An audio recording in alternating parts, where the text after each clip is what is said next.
freight train rolling, bringing truth bombs down the line. Promoting the Southland 1 week at a time.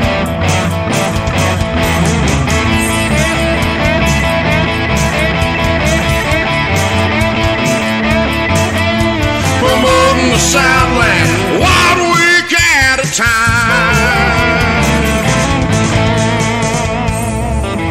SCV chat starts now.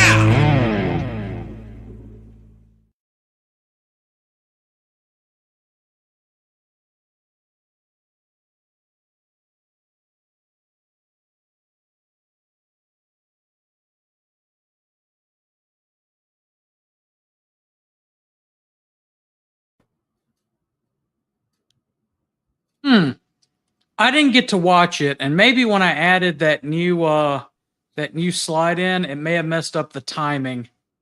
Sounded like it messed up the timing. Oh well, if you didn't notice, we have a new sponsor for this season of SCV Chat. That sponsor is Creative Cockades. Research and documentation, quality workmanship, and professional customer service. Visit her shop. Google Creative Cockades, creativecockades.company.site for her shop. She's doing a great job, and we appreciate her support. But before we get really kicked off, the views and opinions expressed in this broadcast aren't necessarily those of the SCV, GEC, any division, brigade, camps, or other subsidiaries. Strictly those of us expressing them. How's everybody doing? Scrolling through the chat.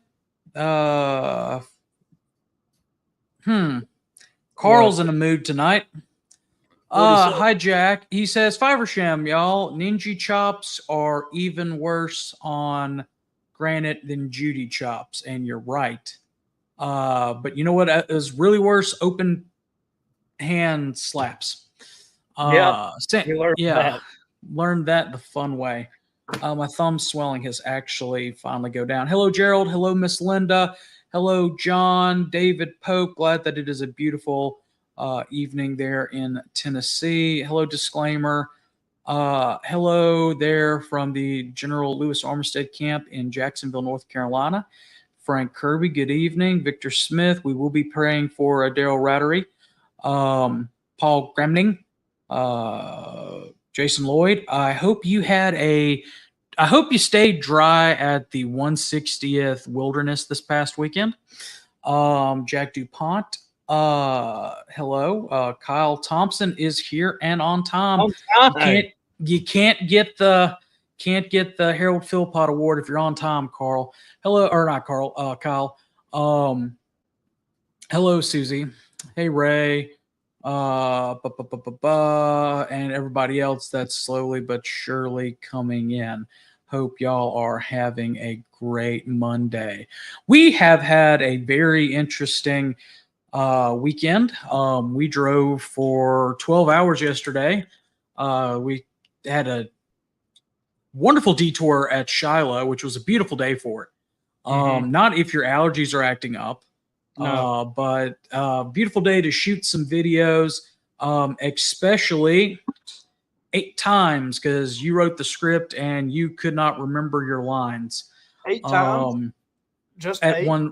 one video. Yeah, and we shot 4 videos. So we'll have one that we shot on location at Bloody Pond that will be debuting later on in the week. And it kind of goes into tonight's topic. But we had a great time at the National Confederate Museum in Elm Springs, at historic Elm Springs, at the Southern Cultural Center at Elm Springs. I think I got that right. HQ. We really need a T-shirt that has that on there so that everybody knows what we're talking about or where we're talking about. But yeah, HQ. We had the Army of Tennessee workshop on Saturday, as well as the pilgrimage. Great weekend. Got to see a lot of good compatriots, a lot of good things. Even, Moose and I have driven to headquarters many times together, bunch of times together. But We have never taken the Mini Pearl Parkway before. Just to let y'all know, don't do it at night. Don't do it in the rain. And don't do it and expect to be on the phone with Carl Jones, because your phone will die. Or it won't die. You'll lose signal. His phone. Yeah, you will call. Is your microphone come in yet? No. I told you I ordered it like sometime last week. It took mine only like 2 days to come in. But yeah, well, I also have Prime shipping. So on Sunday when we left and we got on the Army of Tennessee Highway, which is still winding, but not as up and down hills as bad as the Mini Pearl Parkway is, we in jubilation stopped and grabbed pictures there at the sign for the Army of Tennessee Memorial Highway. Because again, while I love Mini Pearl to death, the road named after her, no me gusta, which is Spanish for I do not like. It's going to be one of them episodes. Yes, that is the way to go. That is the way to go. I've got a couple of fruit flies in here because I had a banana earlier in the peeling and I left the door open for a minute. So if y'all see me swatting around, that's what it is. But yeah, so we did that. We were able to broadcast the pilgrimage. We hope that you go back and rewatch it. It was a great day with the several different other organizations. It would take too long to give a full replay or rewind. You can go and rewatch it on Facebook, YouTube, and on our website, scvchat.com. So let's do that. I see really quickly that somebody has put in a suggestion for an upcoming episode. Appreciate that, but really, and it's a glad thing that you mentioned it.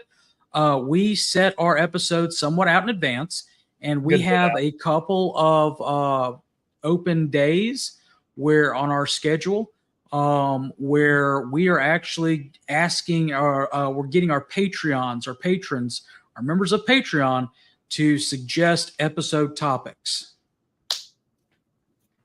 So while we appreciate you throwing that in there, that's something that we're saving for those that are taking the $10 a month. The $10 a month to help support us, help us grow our reach and get better equipment. So their suggestions will come first. But hey, you can join Patreon. Our patron subscription thing is live now, so you can go to scvchat.com and click under the Support Us tab. Show them how to do that, Moose. You can blow up the website. Yeah, let me get it real quick. All right. I cannot open another tab, or I'll crash my computer. That's unfortunate. Let's see here. Here we go. I think. Aha! All right, so this is our home page. You would just need to go click on More, scroll down to Support Us, hit that, and boom, look at that.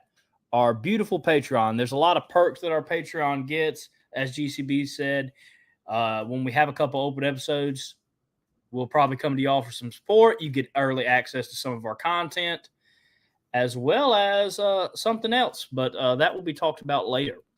You can also go check out Bonfire, our store. Look at these wonderful T-shirts we have. They're all great. And today is the last day. I think it ends at midnight to get our chat shirt 10% off with the code chat. Today's the last day to get that with 10% off. We will have in June at some point the Leave Dixie Alone shirt. We may have a sale on that.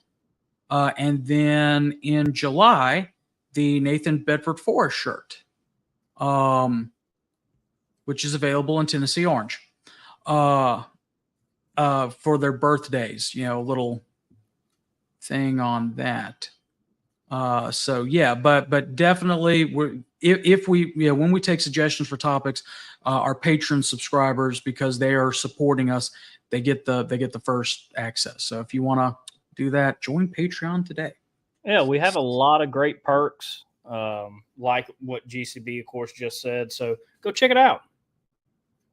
Yeah.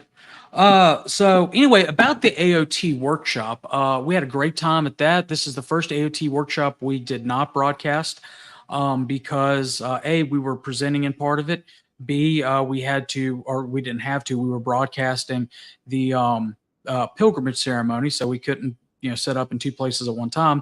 And we wanted to try to get people, there for the event. So it was a great time. Eric did a fantastic job on his adjutant training. We had some compatriots from the Tennessee division come and talk about the trading cards that they're doing. Lieutenant Commander in Chief Walter D. Donnie Kennedy gave a very impassioned speech. Carl Jones gave a wonderful speech on how to build and have a successful camp, as well as community outreach. Jimmy Hill built on that as well. And we talked about social media strategies to get to specifically target generations X, Y, and Z, and how a camp, division, brigade, or other subsidiary can see how, you like how I did that? Oh yeah, that's some good stuff right there. But we how they can use that and use social media as a tool to not only reach people but help camp communications. So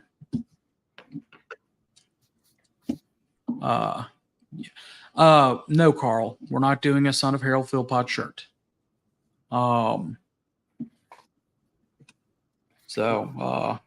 It was a good time. Then of course we got up yesterday and we drove to Shiloh and filmed some videos at Shiloh.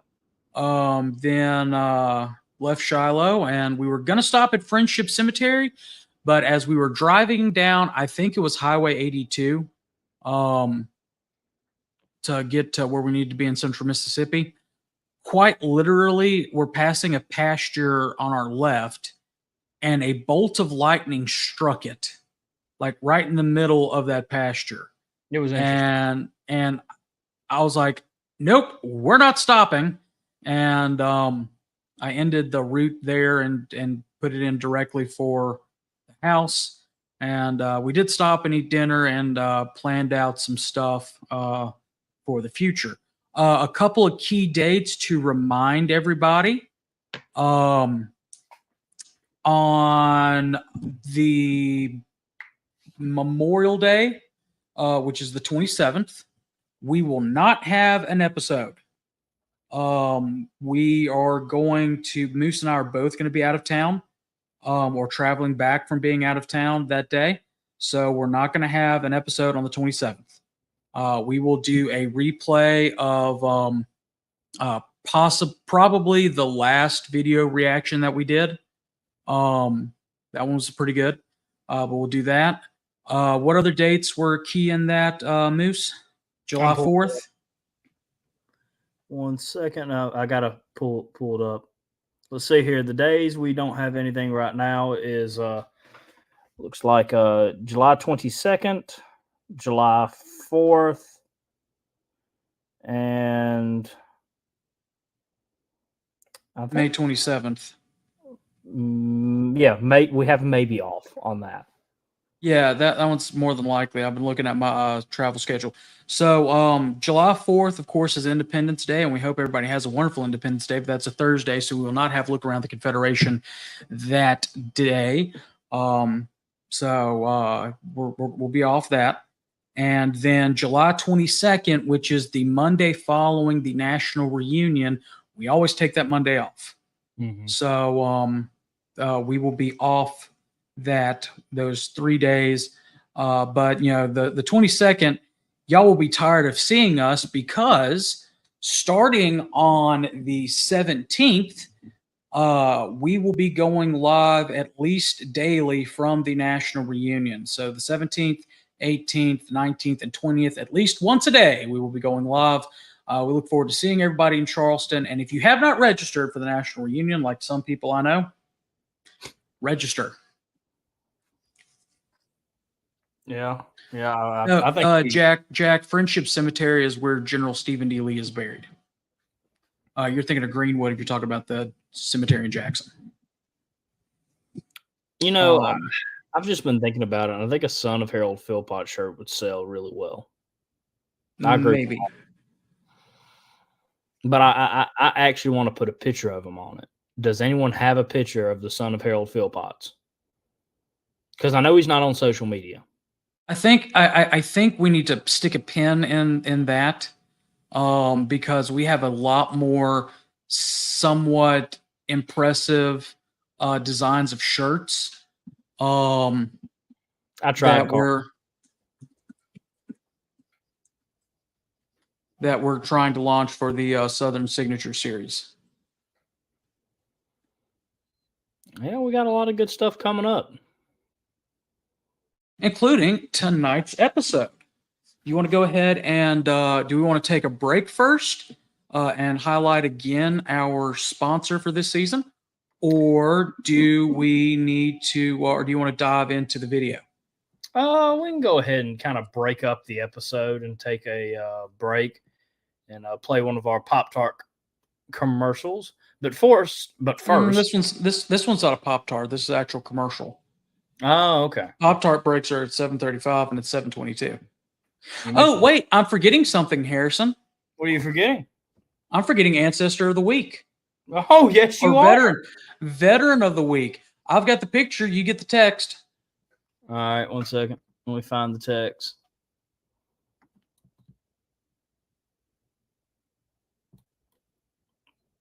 Where is he?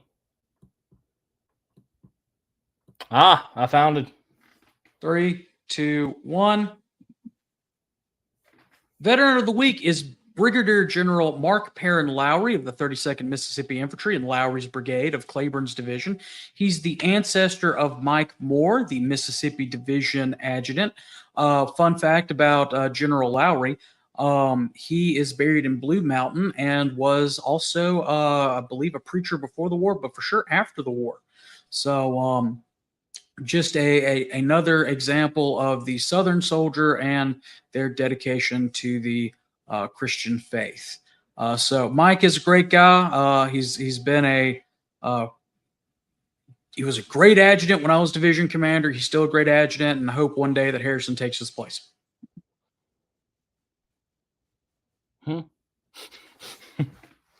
As adjutant of the Mississippi Division. Don't put that evil on the Mississippi Division. Yeah. Don't do that to him. But anyway, again, our sponsor for this season is Creative Cockades. Every cockade has a story to tell. Research and documentation, quality workmanship, and professional customer service. Visit her website, creativecockades.company.site. She has more than just War Between the States reproduction cockades. She has some in the Confederate Memorial tartan. She has a very, very cool one. I'll see if I can upload it really quickly, but it's based off of I don't have it saved. I have a copy of it somewhere, but it's based off of one that was used at a UCV reunion. I'll see if I can pull up her website really quickly and share it. Present, share screen, and boom, share. So scrolling through, these are some of the society ones that she has. Things like that. I need to hit back really quickly and go to her North American cockades.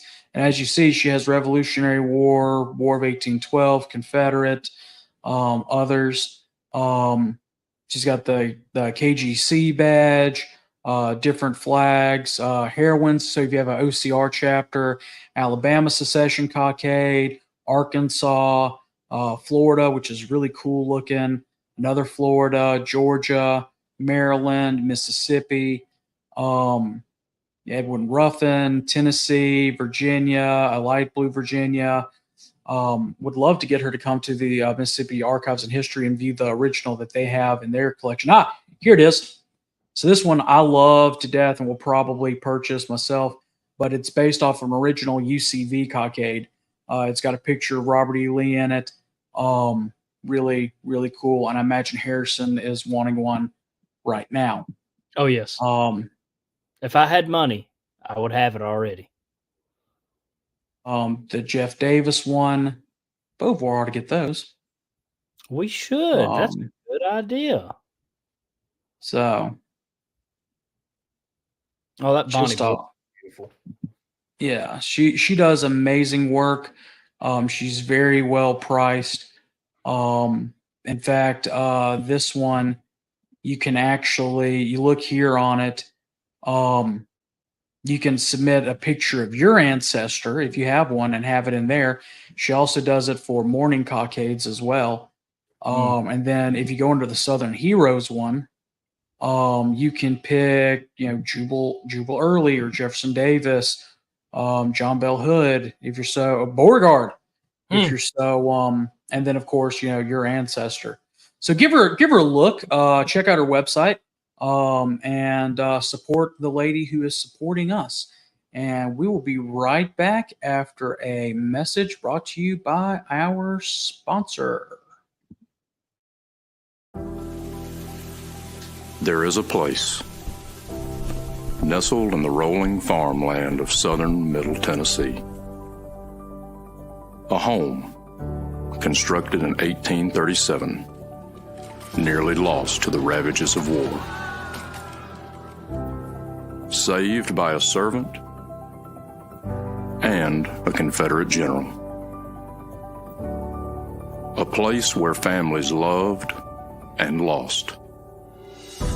If walls could talk, what stories could be told? If a place, a home, can feel love, loss, pain, surely this is one of those places. Nearby is a more recent structure, and inside are the stories of heroes and heroines, stories of battles won and lost. Stories of sacrifices made by the people of its native soil. A place that will tell the true and complete story of the Southland and the war fought for its freedom. From the causes that led to the conflict to the modern-day struggles to protect Southern history. Historic Elm Springs and the Confederate Museum at Elm Springs are the general headquarters for the Sons of Confederate Veterans. A place where the story of the Southland and its historic struggle is preserved and told. Come and discover your history. We're there, and we discovered our history this past weekend. Mm-hmm. And also discovered that unless you tell Moose to bring the tripod, he will leave it in the hotel room. No. I told you. I delegated that to my assistant. Yeah, well, he failed. He did fail. I delegated it to my assistant.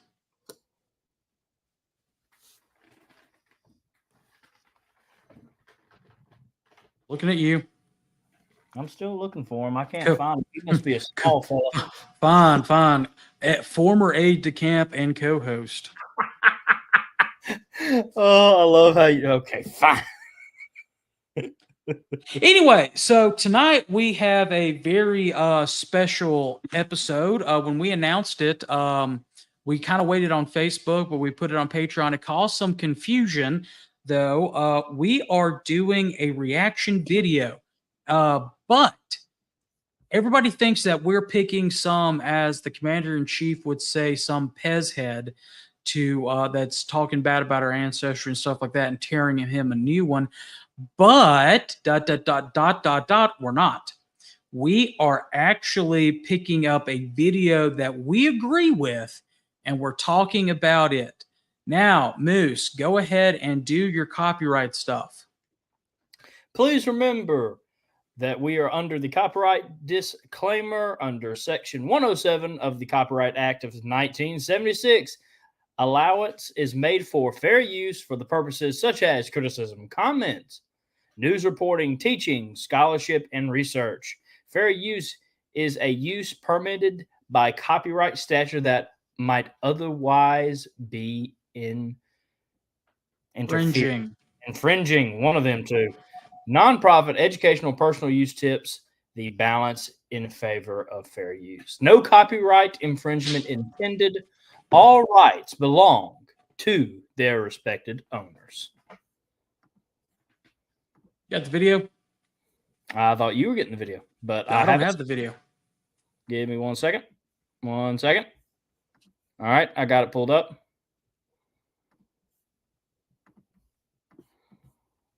This week's video is... It's getting there. 1 second. Ha-ha!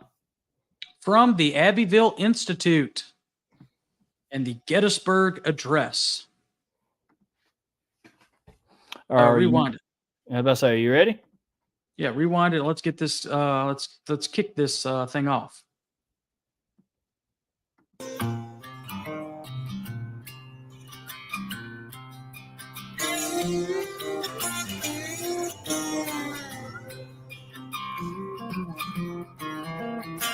The Gettysburg Address is perhaps the most iconic speech in American history.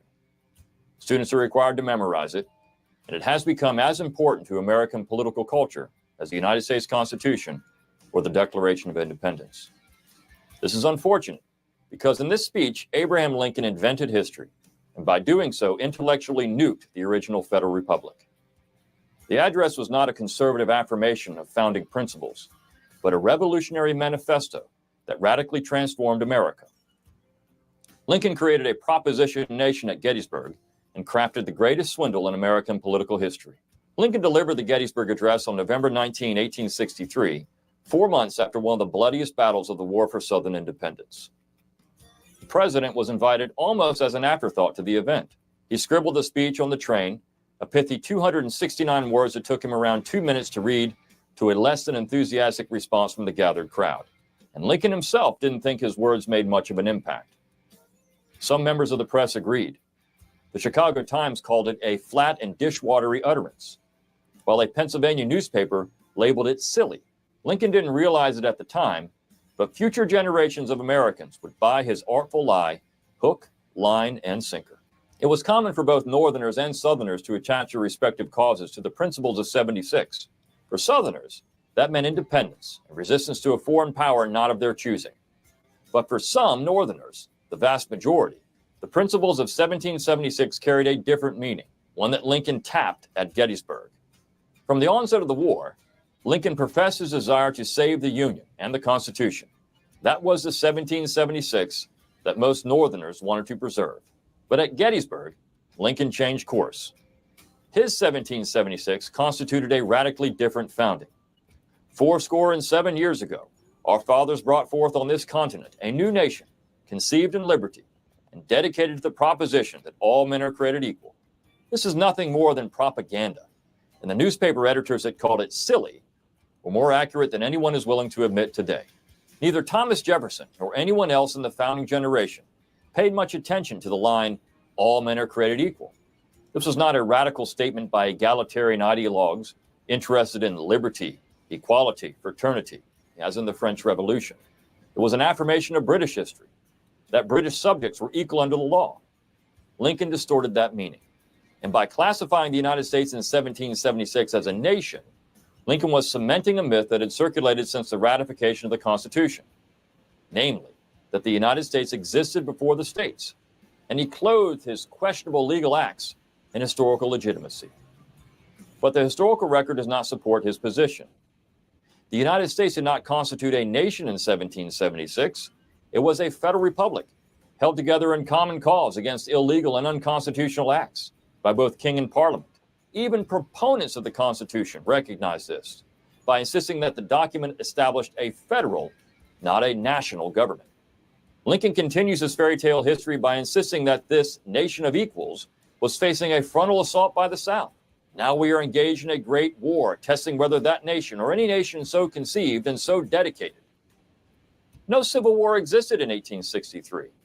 The South is not seeking to control the government of the United States, and by insisting that the United States was conceived and dedicated to all men are created equal, Lincoln revolutionized the Revolution. This would have been news to the founding generation, the majority of whom warned of the dangers of a national government.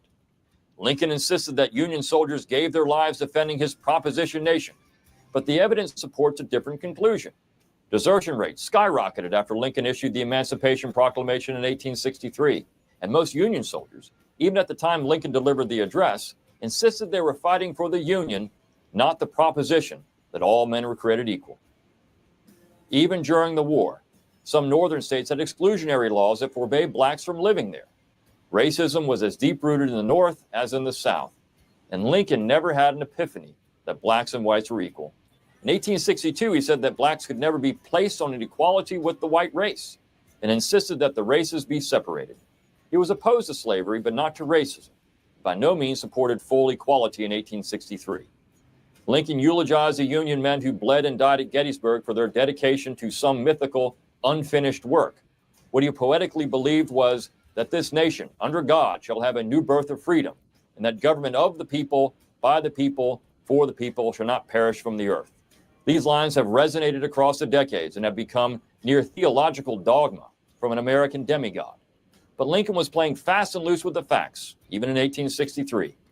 What new birth of freedom was he referring to?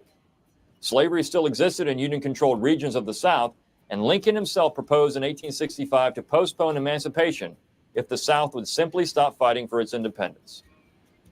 And was the Confederate government not elected of the people, by the people, and for the people of the South? The Southern states voted to secede through popularly elected conventions and larger majorities than those which supported American independence in 1776. By waging war against the South, Lincoln was undermining the very principles he pledged to support. The Gettysburg Address is graceful, but it is as hollow as the soul of an echo. If Lincoln didn't think it that important, perhaps we should ignore it as well. Our understanding of American government and history would be better for it.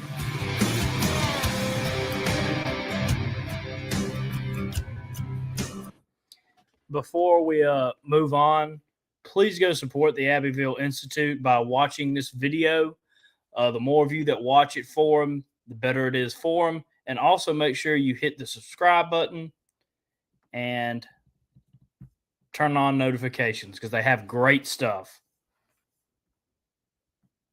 Yeah, and follow, definitely also subscribe to their page on you can literally email, or not email, but you get a weekly email on that.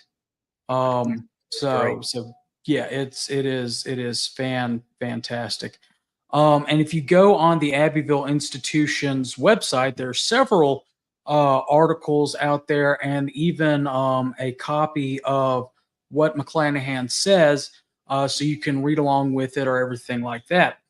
So it is historical gold, as Carl Jones just pointed out. In fact, Carl has written for the Institute. You can read some of his ramblings on there. But definitely, say again? I said Carl's articles are good. Yeah.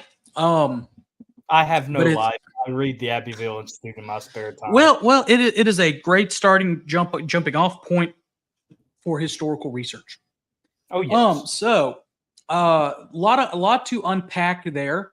One thing that I love about Brian is that he mentions the founding generation, which of course, Brian McClanahan is. His first book, I believe, was the Politically Incorrect Guide to Understanding the Founding Fathers. And Brian is a wonderful scholar, but he talks about the founding generation. And indeed, it's important to do that because Lincoln even talks about the founding generation. He says in his beginning of his address 77 years ago, of course, referring to the Declaration of Independence.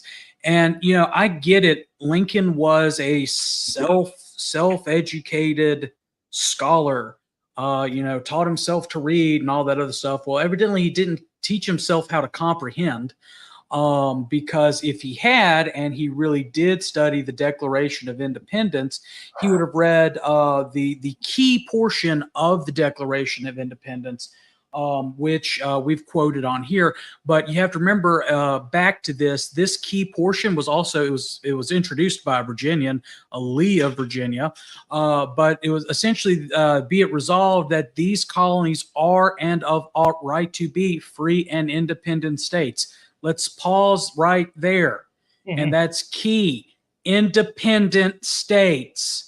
They are independent states. Independent states. Capital S in states.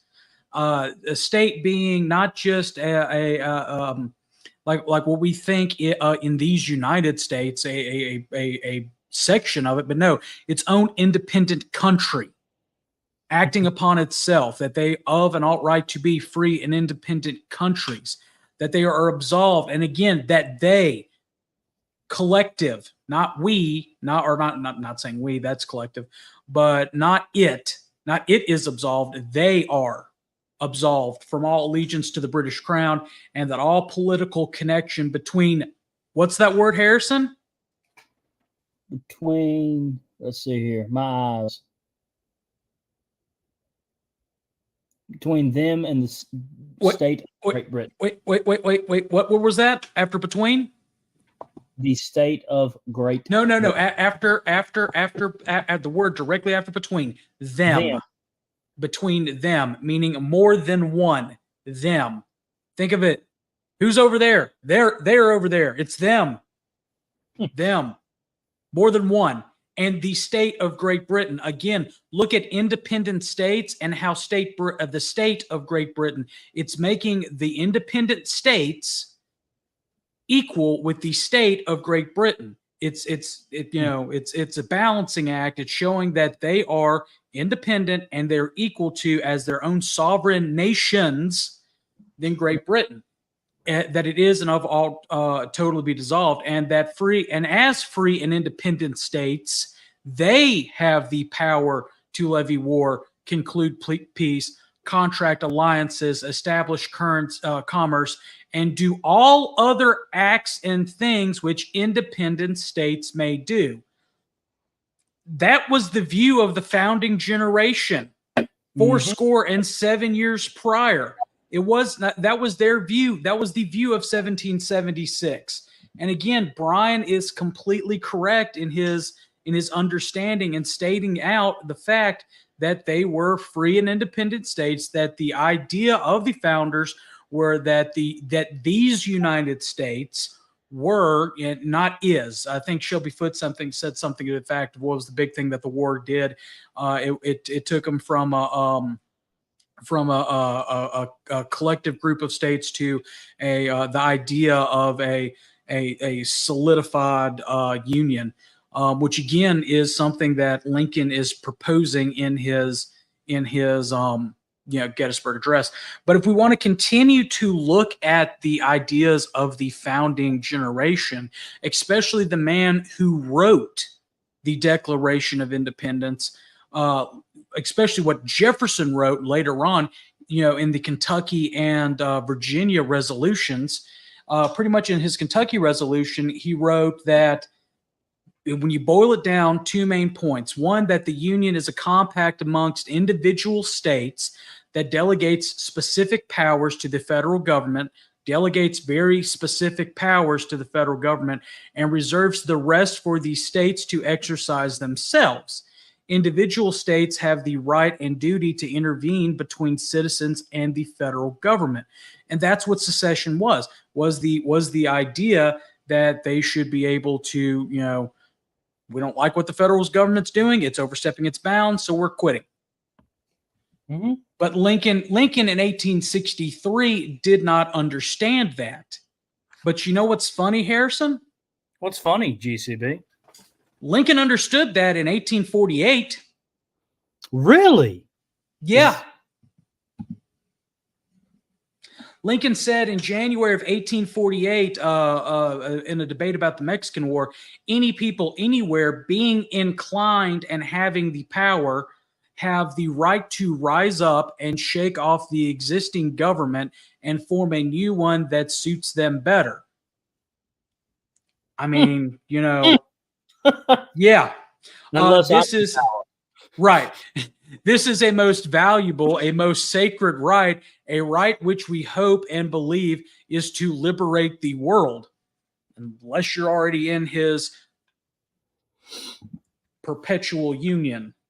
That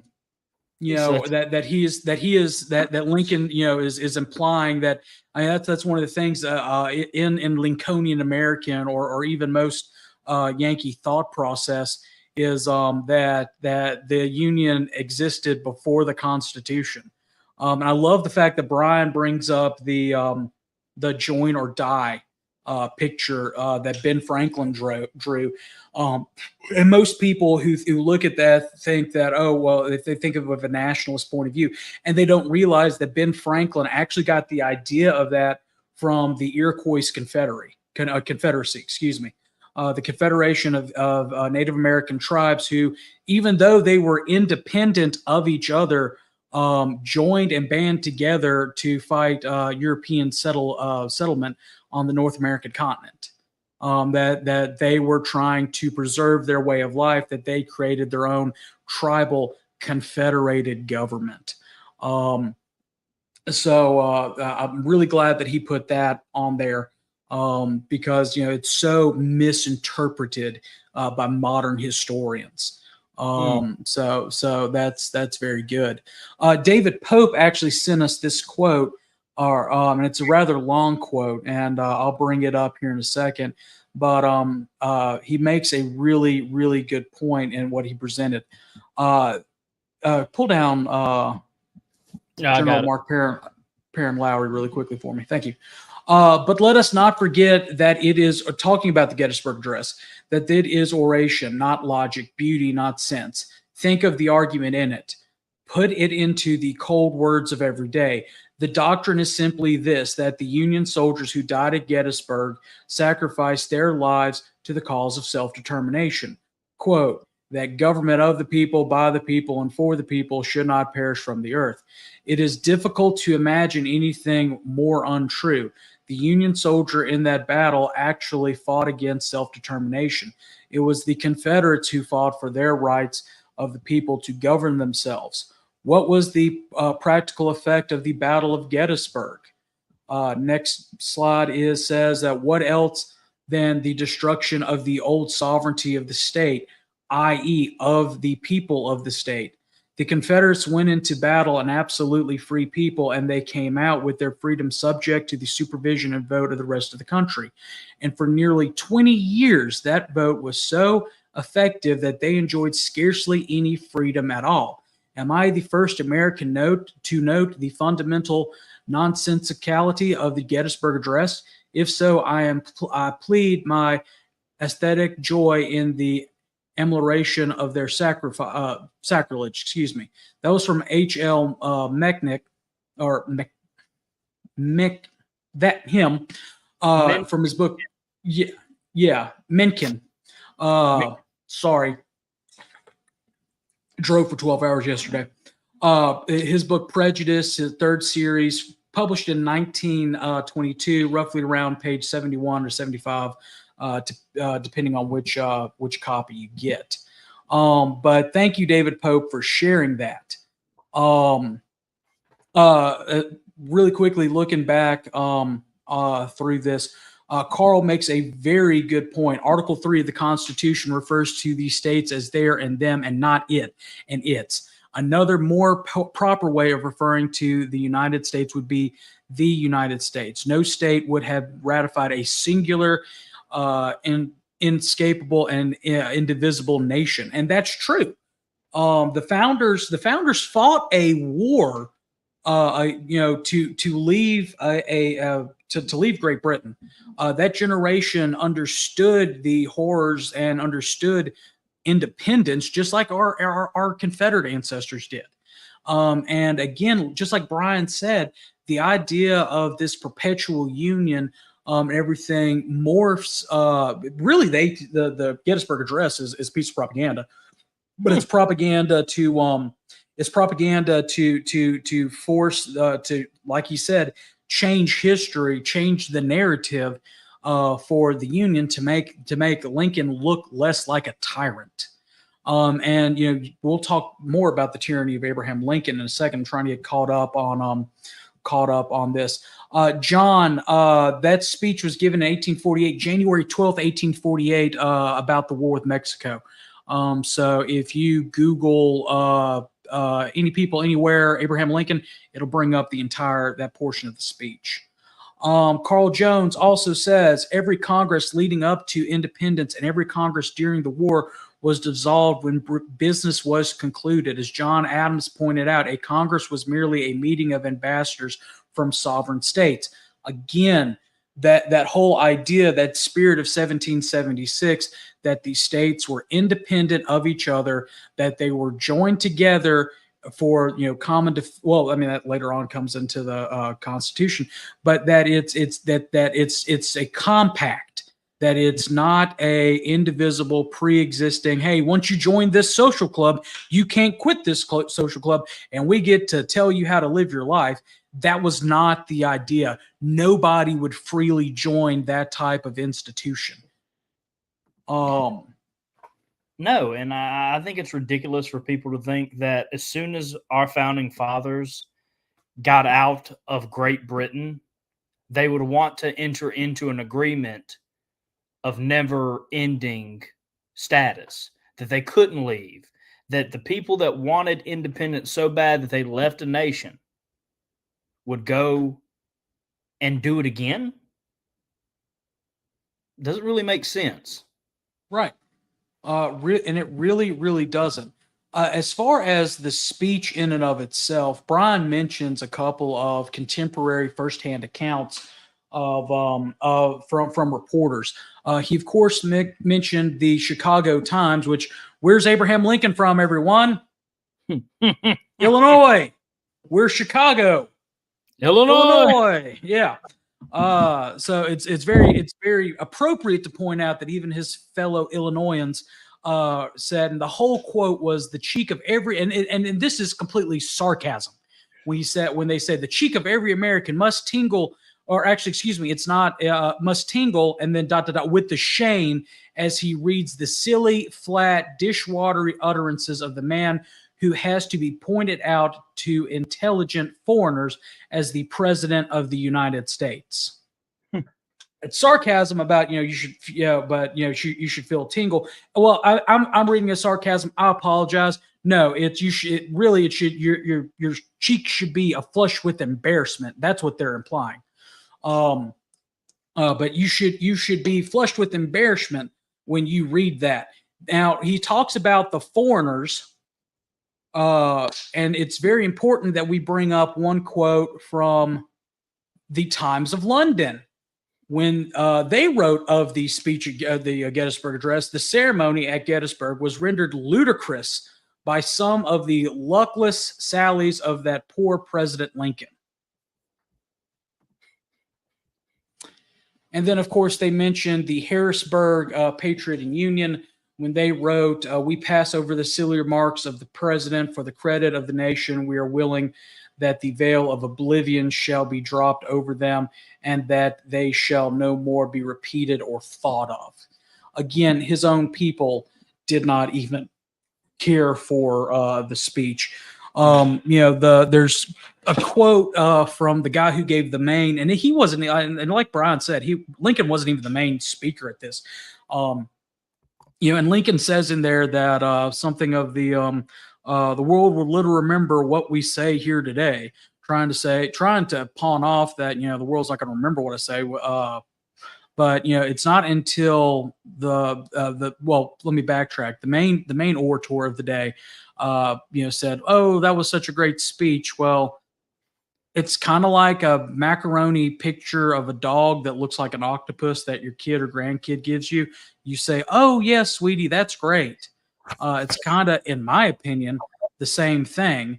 But really, a lot of the quotes and stuff that you see from Stanton or Sumner, rather, talking about the speech is after 1865, after Lincoln dies, and the North begins to deify Lincoln. And again, I think it's very appropriate that Brian calls him a demigod. I do too. I kind of want to piggyback off something Carl said and something Brian said, I believe. The founders seceded twice, once from Great Britain, second from the Articles of Confederation. So, Connor, just to throw this out there, we seceded from ourselves. Yeah. Well, technically, 3 times you count the South because that was legal. So, which came first, Connor? The United States or the states? Well, I would think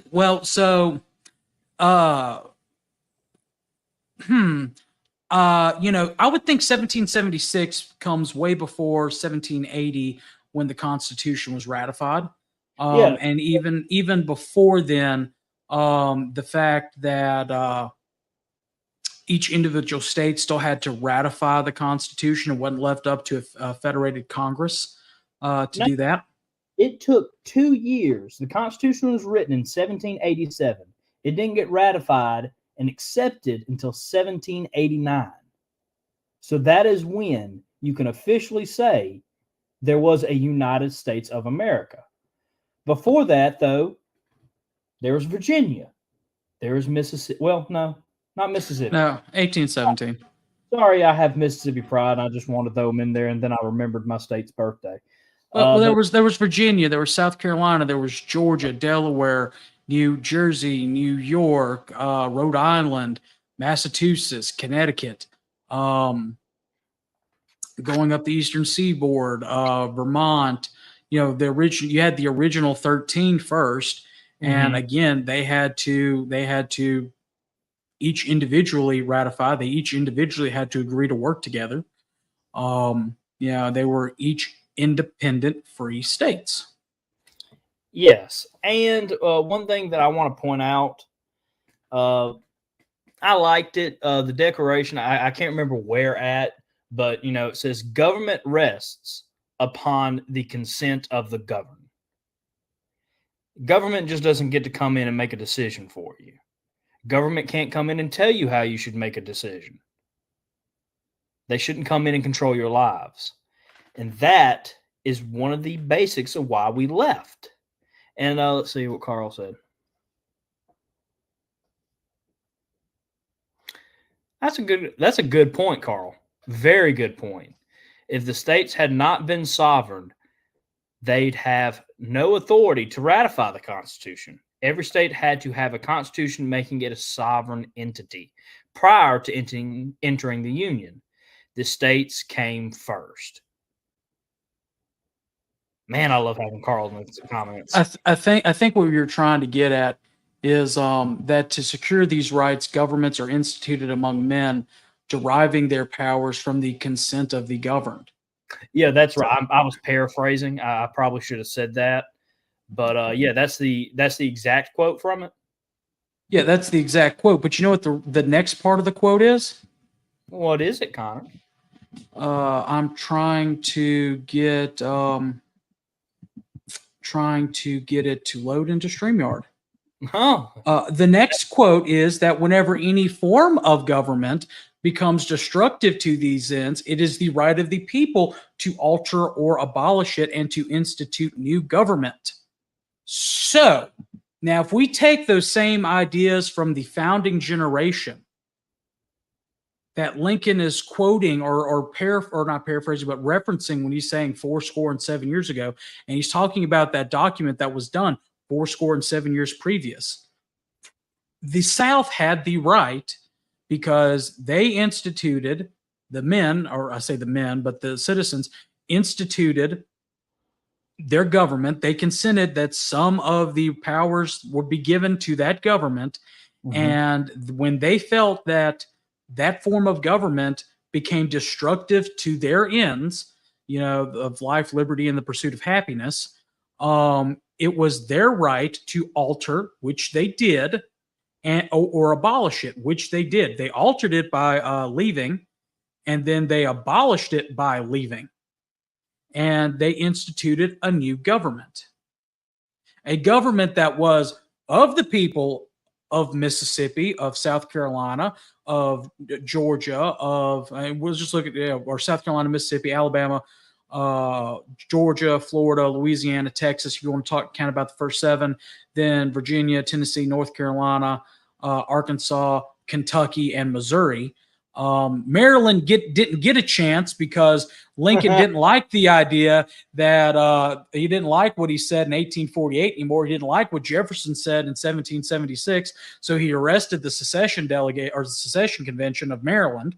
But still, they exercised their rights, formed their government of the people, by the people, and for the people, and then called up a murderous horde to force them back into the Union at the point of a bayonet. And instead of saying, "Hey, my bad, I'm the tyrant, I'm the one that's causing, that's breaking every piece of American governance, whether it's the Constitution or whether it's our founding principles and documents. Instead, I'm going to take it and morph it to fit my own ways, so that I can maybe get reelected next fall and continue this oppressive war against the South." My views and opinions, though. Talking about oppression, well, it's historical fact. Talking about oppressions or oppression, someone who endorsed Lincoln after the Gettysburg Address happened in January 1865. GCB, do you know who endorsed Lincoln at that point? Oh, go ahead and tell me. Karl Marx. A communist, a nationalist. He was happy. He's British. He was British? I said nationalist. Believing in a strong federal government. Yeah, still British. He's British. We had to throw that in. But I forgot where I was going with that now. But he believed in a strong federal government. He endorsed Lincoln after the Gettysburg Address. Not before, but after. Believing that what was happening in America was his dream, or at least part of it. Why would he do that? It's because at that point in 1865, the death of the sovereign state was happening, and the birth of a nationalist mindset was born. Yeah, and I love the fact that Brian, to change subject a little bit, which you mentioned that quote from Lincoln where he did not believe in. You look up that quote. So there's one quote where he thinks that interracial marriage is extremely wrong, and there's one where he says I will never ever believe in the fact that the white man and the black man are equal. Right, and he says I've something along the fact of I've never. Let me see if I can Google it really quickly. I have it saved in here if I can just find it in my mess of a phone. Let's see if I can find it.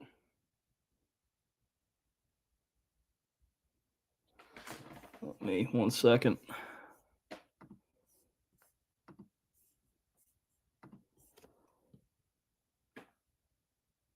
Well, anyway, while you're looking it up,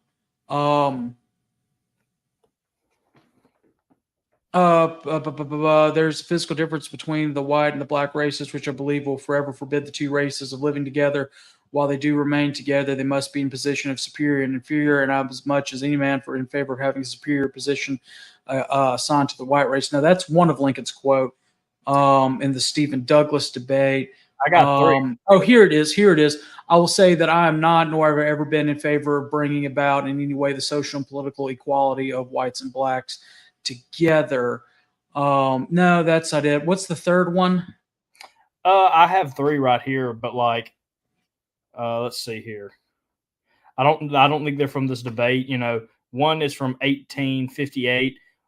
What I would most desire would be the separation of the white and black races. And one in 1862, I cannot make it better known than it already is that I'm strongly favor black deportation. Yeah, that's not the quote I'm looking for. And then I have my enemies pretend that I'm now carrying on this war for the sole purpose of abolishing. So long as I am president, it shall be carried on for the sole purpose of restoring the Union. No, not that one. It's one. It's one where he talks about making jurors out of blacks.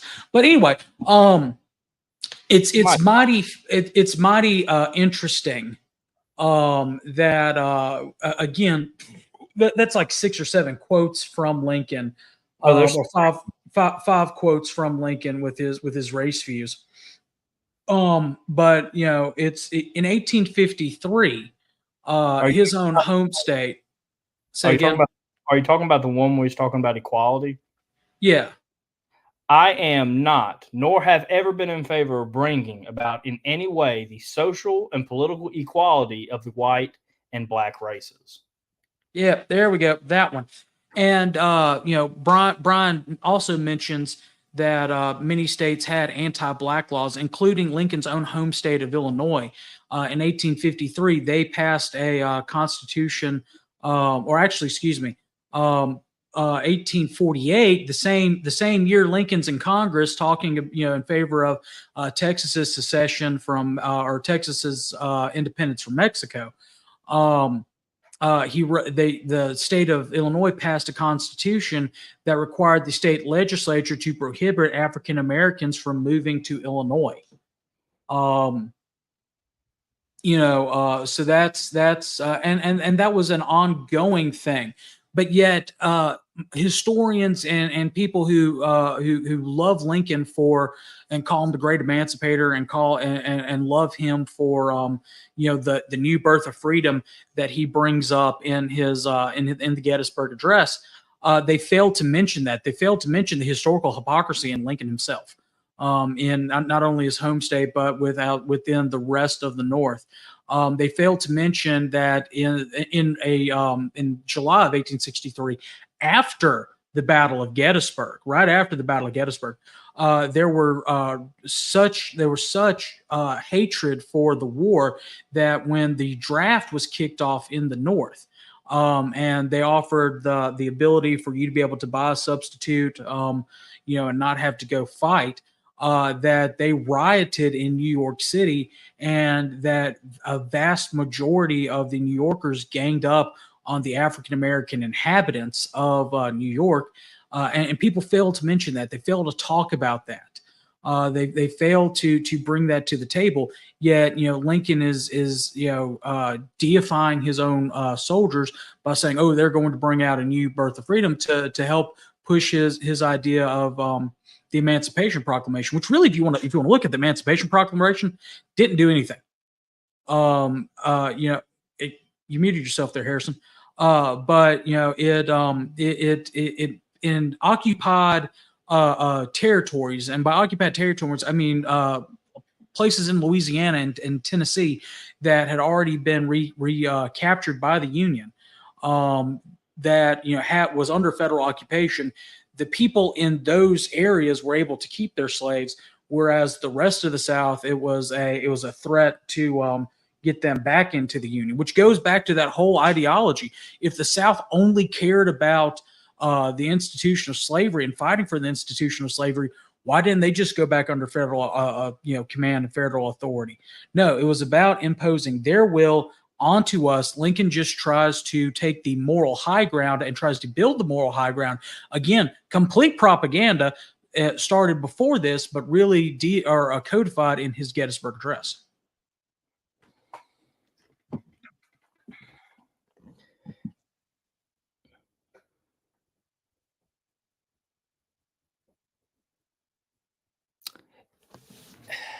I mean, we've already talked about a couple times Lincoln, and it's one of my favorite topics. And I'm happy we're revisiting after this much time, because the Gettysburg Address, and I think me and you've talked about this behind the scenes, just proves that he was a dictator and a great politician. He's a tyrant. Yeah. All this was to try to push for his view of the nation. so he could form it to how he wanted to form it. And we've already showed how he contradicts himself and what he really thinks about the African American people. The Great Emancipator is a lie. Yeah. Yeah. Oh, he was just like any other politician. He was a propagandist. Mhm. And kind of to go back, and you'll see this in our video that we'll be posting Wednesday. He and Brian correctly changes to a more correct context in the video. He says, "Now we are engaged in a great war." He leaves out, because Brian knows better. He leaves out the fact that Lincoln called it a civil war. And the definition of a civil war, and Brian mentions it, or he makes allusion to it, is that a civil war is a war fought between people of the same nation trying to gain control of the government. The South did not want control of the federal government. Jefferson Davis said it in 1861 in an address to the Confederate Congress. All we ask is to be let alone. That would make a great t-shirt. And you can find it at www.scvchat.com. Yeah, go to support us. But that's the thing. And Carl's right in the comment he just posted. Lincoln was motivated by money and power, plain and simple. And again, piggybacking off of our video we did where we spent a lot of time on the Cornerstone speech, which I think we did an independent video on that and posted it. Yes. Didn't we? Okay. So in the Cornerstone speech that is misquoted by historians. We have not. We haven't posted it. We did. Okay. We posted the podcast, not the video on the Cornerstone. Okay, we'll need to post that. I thought we'd already posted it. All right, No. we'll talk about that. We'll talk about that post show. But if Stevens did say what the reporter thinks he said, and what the reporter reported him saying, because Stevens said in 1865 that he never said that. All Stevens was pointing out, and I'm paraphrasing Stevens's memoirs or his diary. Stevens said that all he was trying to point out was the differences between the old Constitution and the new Constitution. The old Constitution being the federal government Constitution, and the new Constitution being the new Confederated government's Constitution. And in that, he mentions the tariff that was placed on the South. That was the money was then used to do certain internal improvement projects across the North, like the Erie Canal, like building railroads, things of that nature. The money was made off the backs of the South, but yet was not used in the South. It was used to pay for the less prosperous North, and making them the industrial superiority over our agrarian superiority, which goes back to the idea of Jeffersonian American versus Hamiltonian America, which again is Lincoln was a Hamiltonian in his views and things like that. But still, that was a major factor. And again, going back to Lincoln, who's reported of saying, when the South seceded, well, who's going to pay for my government? And then power. That's the one thing I love about the Steven Spielberg movie Lincoln. It is hours before the Constitution Amendment passes, and he's trying to literally buy the votes from certain Democrats who are not going to be sworn into the next Congress, so he can get bipartisan support. And he's talking to William Seward. And Lincoln is frustrated because everybody's saying, we can't do it, we can't do it. And he slaps the table and he yells, "I am the president of the United States, cloaked in immense power." And I love that, because that's one thing they got right. Oh, that's one thing Spielberg got right in that, is the fact that the man was so obsessed with his own power that's all it was his government, his power, who's going to pay for it, and how he can continue to grow the office of the presidency. To where nowadays it's not even real legislation, but it's, legislation by executive fiat. I'll just sign an executive order because I'm the president and everybody thinks we have to do it. And that all comes back from the Lincolnian birth that happened. And he was right. Maybe not a birth of a new freedom, but a birth of a new nation. Completely killing that the founders wanted, that our ancestors were willing to fight and die for.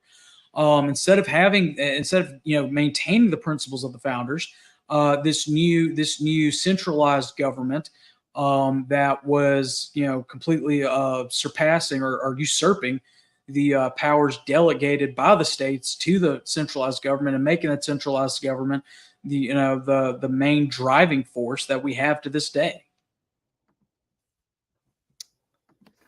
I think you hit the hell. Hit the head on the nail. Yeah, I'll get it out. I'm for some reason I'm just exhausted. I don't know why. I felt a bit more energy before this episode, and it has left me very quickly.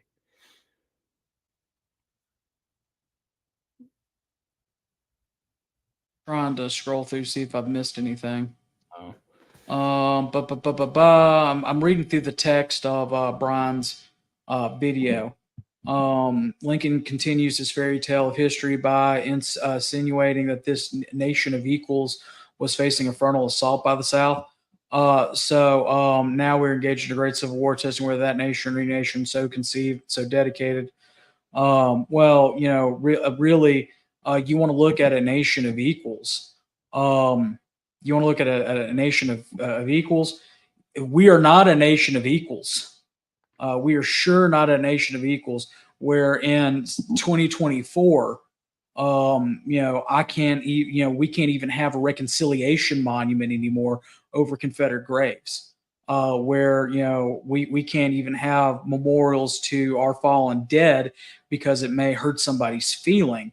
But yet people can have put up monuments and statues or pieces of art, as they call it, and things like that. We can't remember our dead. We can't remember our history, our heritage. It has to come back on a second string.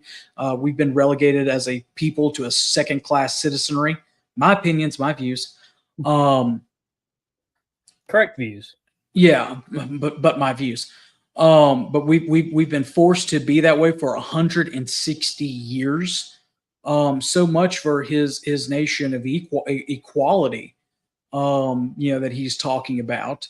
Of course, never applies to the South anyway.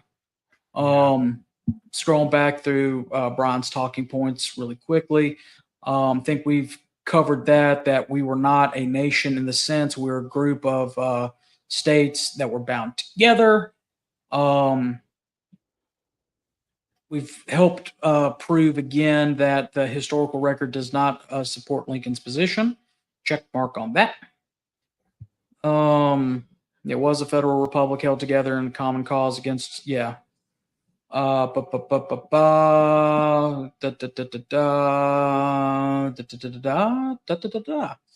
think that's all my talking points. Hey, look at us go.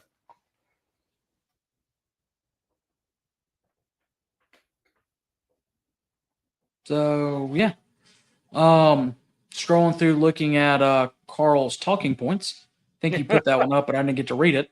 Lincoln brought into Hamilton's theory of implied powers, which Hamilton said you must read between the lines of Constitution to find. Jefferson said, I've read between the lines of the Constitution, only found blank space. And that's right. The Constitution is a black and white document.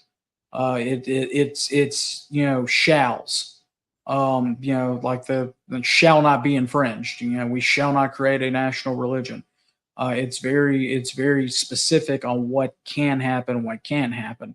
And Adam, we hung pretty well with you wild Tennessee bunch. It's as far as you saying it was catching up to work today that got me. Yeah, it was the 12-hour drive back home that got me. Yeah, I've been in the sun all day, so I'm just dead tired. Yep. All right. Well, you said that's all your talking points. All my talking points. Yeah, I got all mine too. So I guess without further ado, it's time to sign off for tonight. We want to thank everybody for watching. Make sure to share this episode out and email us at scvyouthOutreach@gmail.com, and you'll be featured on the upcoming episode of Look Around the Confederation. This week, Email your camp, division, and brigade news and pictures. yes. Don't just email us. Don't just say hi.